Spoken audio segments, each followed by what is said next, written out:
Okay. Hello, everyone. Um, it is now Thursday morning, and ever since I wrote that last homily um, for Ascension Sunday, I wanted to do a follow-up video because this notion of mainstream versus niche appeal, which was my focus of the homily. It's so important to me. I had other things I wanted to share, and I've just been very much on the fence about what to share and maybe just to let it pass. But there were a couple of things I did want to expand on that we didn't quite have time for on Sunday, and some things I'll keep to myself. But there are some things after several days of discernment worth sharing. And basically, the first thing I wanted to say was that yeah, some things should be mainstream, and some things should not be mainstream. There's nothing wrong with things that are essentially niche appeals. I mentioned on Sunday H.P. Lovecraft books and sushi restaurants, which both of them I like. I'm not into the home renovation shows, so I can't talk about that. But having a niche appeal, liking something for basically one reason, where you share your passion with a small amount of people, that's great. That's not a bad thing. I don't believe that it sufficiently describes the church, because the church is more than one niche. But I didn't actually say that in black and white. And things don't work very well when we confuse whether something should or should not be mainstream. And the best example for that is when certain businesses or companies take a stand for things that have nothing to do with their business or product or service. A while ago, I forgot exactly how long it was, but Penzeys Spices really went heavy on leaning pro-liberal, pro-democrat, and some of the things that were being said were actually pretty nasty. And I'm not even an official Republican, and I was so offended by just everything constantly coming out of them. Um, I've decided that I'm not going to give my business to them anymore. Uh, I suppose you could call that spite. I suppose that would be technically accurate, but it's kind of basic human psychology. They're calling me a bad person, so why should I keep giving them my business? um, I'd probably feel a little differently if they were literally the only place you could get spices.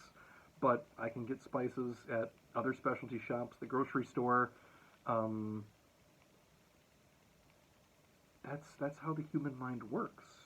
We we gravitate toward people and organizations that positively affect us and build us up somehow. And sometimes that does involve tough love. Saying things we don't want to hear. Sometimes that is important, but when it's just abusive, there's nothing that'll really undo the damage, at least in a quick sense of the word. And so, again, we should keep in mind that the world is big enough for mainstream things, niche appeal things, and the occasional masterpiece. So all of that was there, and I just want to give one more just little teaser for next week, because this Sunday for Ascension Sunday, I also said, which I very much believe, that the church has the best and most reliable recipe for happiness in life. Um, I'm gonna double down on that next week for Pentecost Sunday, but that is a big part of the appeal. Um, a real, true recipe for lasting happiness to help you live your best life. That's the sort of thing that is not a niche appeal. Everybody wants that. Everybody wants to be joyful in life. So it's not a niche appeal. And at the same time,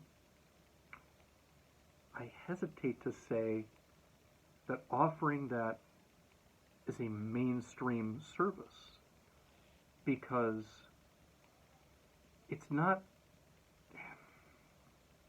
I was about to say it's not easy, and I'm not entirely sure that's the fairest way to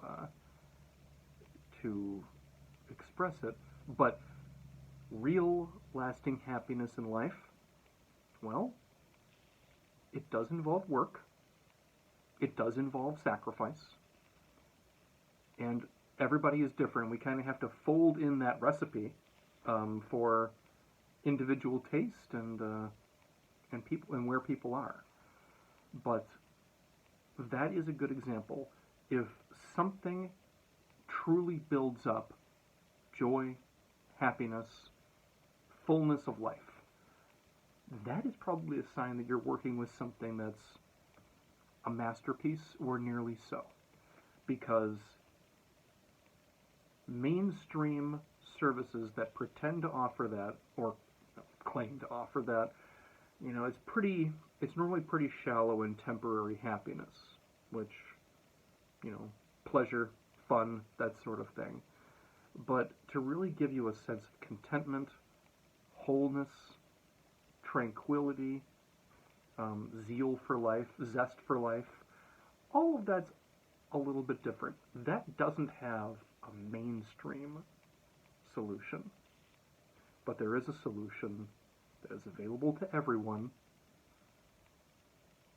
So if it's done right, that makes it a masterpiece. Well, thanks for letting me get all those things off my chest a little bit. Stay tuned for next week.